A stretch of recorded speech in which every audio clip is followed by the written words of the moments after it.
And the debate really is to what extent the conditionality and the targeting is embedded in people's minds so that they can't move beyond that to a universal basic income. This has been a debate, it's a north-south debate. Essentially, this is you're a microcosm of the north-south debate. In the north, they already have systems set up. And so taking those systems and then moving to a basic income is one pathway. In the south, you don't have these systems set up. All my work for the past 15 years has been about helping to create cash transfers in developing countries. I work for the Research Institute in South Africa, and we travel all over the world. We've done a lot of work in African countries. Sadly, the Brazilians have influenced, for example, the Ghanaians and some others, precisely with the ideas that it's working in Brazil and conditionality is important to incorporate in the program.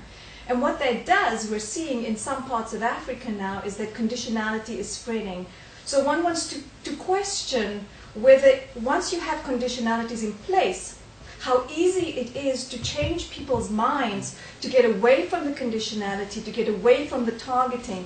Because once you fall into that comfort zone of conditionality and you need to target and there needs to be a means test. Now coming from South Africa, we have a very different system. We have a rights-based approach, and so our sort of way of doing it is this progressive realization.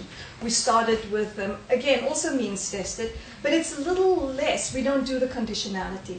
I have to say, in defense of the Brazilians, though, is that, Maria, I'm sorry, I forget her name now, but the previous person who was running Bolsa Familia had come to several of the courses that I run, and she had come to South Africa to teach in those courses, and we would invite people from all over the world who were coming to our courses. And she had made it very clear that the conditionality is not a severe condition. And in fact, it's what one calls a soft condition. So one needs to bear that in mind. There are these sort of different types of conditionalities. And a soft conditionality, and you'd have to tell me more about what's happening in Brazil, but my understanding is soft conditionality means that we recognize that there is this problem. Children need to go to school, and so we want to make sure that children and families access the supply that government is giving, which is health facilities and health supply and things like that. We want to encourage them to go. They don't go because they don't know how to access. So we're helping them to access, and we're encouraging them to access that. They don't penalize is essentially the issue here. If it's